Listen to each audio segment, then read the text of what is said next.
On the show today, we're talking the All-Star Opener, the debut of the Xtreme Outlaw Series, plus more from Dirtcar Nationals. Let's go.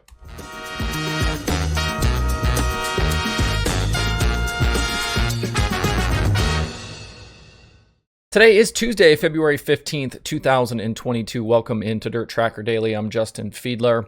The All-Star Circuit of Champions finally got their 2022 season going last night at East Bay Raceway Park after they lost their first 4 nights down south to the rain.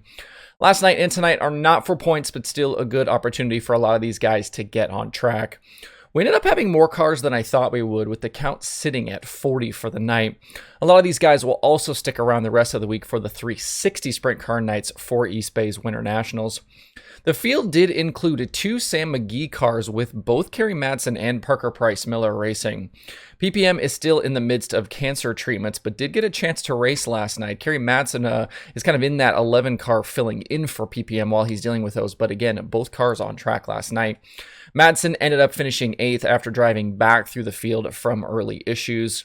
Tim Schaefer was also in attendance in the Grove 28, and according to Mike Leone, Schaefer will run the All-Stars full-time this season. Another solid addition to the field there with that team and Schaefer. In the night's program, Alex Bowman went quick time on the night in his Ally 55. Again, very strong for that guy. It was his first ever start with the All-Stars as well. Obviously a NASCAR driver kind of making some dirt starts here, along with his teammate Kyle Larson that we've seen obviously a ton on the dirt side. My win pick for the night was Aaron Reitzel. He had engine issues and was a scratch from the pole of the B main. Remember, they are working on that Toyota 410 engine, and nights like last night are going to happen from time to time when working through some of those issues. Unfortunate for that team, though. They're always fast at East Bay. In the feature, Gio Scelzi and Kerry Madsen led the field to green, with Madsen to the lead at the start. He was able to hold the field at bay for most of the first half, but after a restart, Tyler Courtney got a big run on the high side and slipped past Madsen to lead lap 15, and that was it for the battle out front. Sunshine led the rest of the way to grab the win over Madsen, Scelzi, Brent Marks, and Justin Peck. It was Sunshine's first series win since August 26th of 2021. It was the series champion last year, but struggled down the stretch in the season. This was a nice way to kick off their All-Star year, even though there aren't points on the line. We also saw Tanner Thornton last night. He finished 9th. Bowman ended up 13th. Kevin Thomas Jr. was 14th, and Chris Windham was basically non-existent after qualifying. This opening southern stretch for the All-Stars closes out tonight at East Bay before the series goes quiet until April. You can watch live tonight again over on Flow Racing. For the debut of the Xtreme Outlaw Series last night at Volusia, they ended up with an impressive car count, 37 guys on hand to race. Big kudos to Casey Schumann for working the phones and getting that many teams to try out the series for the first time. It was fun to see non-wing cars at Volusia, not something that's happened in a really long time. I think I heard only a few drivers in the field have any sort of experience at Volusia, with a few guys like CJ Leary having been there before in winged competition, but obviously none of these guys have ever raced on the track without the wing. In terms of the fan experience on Dirt Vision, we had Rob Klepper and Johnny Gibson on the call, which was an interesting mashup. Gibson obviously being known for his outlaw exploits, and Klepper having spent a ton of time in the non-wing world. We last kind of heard him full-time with USAC over on Flow. I doubt we'll see Gibson a ton more later in the season, maybe here and there depending on the Outlaw schedule, but it sounds like Klepper will be the voice of the series going forward. Not a bad pickup for Dirt Vision, as Klepper is really knowledgeable about these drivers and cars. For those of you wondering about last year's USAC announcer Tony Laporta, he's also doing work for World Racing Group, some video production stuff, so we haven't seen the last of him on the dirt side yet either. On the night, there was obviously a ton of talk about firsts and history, especially in the interviews and in some of the commentary. Some drivers kind of seemed to play along with that, while others were kind of more nonchalant about it. I can certainly understand both sides of that one. The series is kind of wanting to hype this thing up. First time for this, first time for that. I think some of the drivers, though, for them, it was kind of just another race night. In the night's feature, Carson Short started on the pole and led the opening lap, but from there it was all CJ Leary. He made a strong move on the outside of turn 4 to lead lap 2, and that was all she wrote. Leary went the distance for the $5,000 victory. Justin Grant ended up second, Short third, Chase Stockton fourth, and quick timer Robert Ballou completed the top 5. One driver we probably won't see racing tonight that raced last night is Brady Bacon.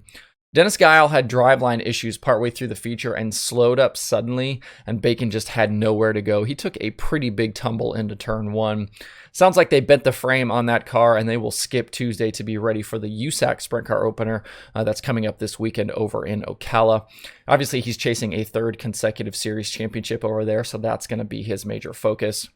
It was a fun night, though, definitely something different, and hopefully they're able to build it up and kind of continue this momentum into the season.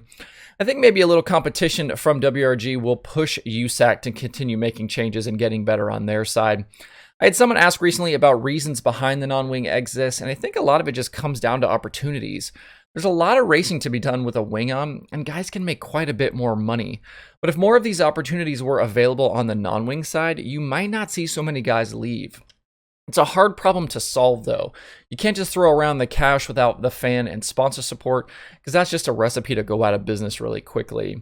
At least in the beginning, WRG is trying to play nice with USAC and PowerEye in this space, but if you're part of those organizations, you have to see the writing on the wall here. They're going to want to expand this racing, and maybe quickly, especially if they're able to get buy-in from the fans and competitors early on. And an organization like WRG with their marketing partners and the power of Dirt Vision will have the backing necessary to make it work. Definitely something to keep an eye on into the future, kind of on the non-wing side. The Xtreme Outlaw Series is back tonight at Volusia for another 10,000 to win show. Actually, not another 10,000 to win show. Last night was 5,000 to win. Tonight is 10,000 to win. Drop me a comment if you watched last night. Let me know your thoughts on the series, the format, the future, and kind of what you saw at Volusia. Also at Dirtcar Nationals last night, we got the first night of late model action with a 7,000 win show under the Dirtcar sanction. As expected, nice field, 47 cars were in the pit area. In the feature, it was all Ricky Thornton Jr. in the 30-lapper. He started on the outside of the front row and led every lap in a non-stop race. It was Thornton's first career win at Dirtcar Nationals and a nice continuation of his speed weeks. Through the opening 12 Lucas nights, he had 4 top 5s and 9 top 10s and should easily be in the top 5 in the standings on that side once the kind of season shakes out. Some of the other guys that are kind of up there in the standings right now go their separate ways. Behind RTJ, Chris Madden finished second, Devin Moran was third, Brandon Overton fourth, and Dale McDowell completed the top 5. We talked about Overton on the show yesterday and his lack of wins at East Bay, and I thought we might see him break through last night. He sat on the pole, but again, never really challenged the 20 RT and just slowly faded back through the 30 laps. We'll see if that Wells team is able to tune on that car to get it better for the rest of the week and do what they couldn't do at East Bay, and that's get a victory. Devin Moran showed it yet again. He's going to be one to deal with this season, and Dale McDowell was fast again off his opening night win at Volusia a few weeks ago with the Outlaws. Tonight is another 7,000 to win show for the late models with plenty more racing to come this week. The other series that was on track last night was the Super DIRTcar Series Big Block Modifieds. No actual racing, but they did get 3 practice sessions in, with north of 40 cars participating.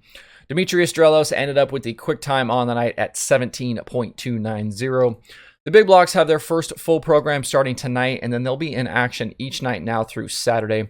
So again, just kind of to give you an overall picture of what we're going to see at Volusia. Tonight we get the sprint cars again, plus the late models and big blocks, all full programs. And then starting tomorrow, it will be World of Outlaws, late models, and the big blocks all the way through Saturday night.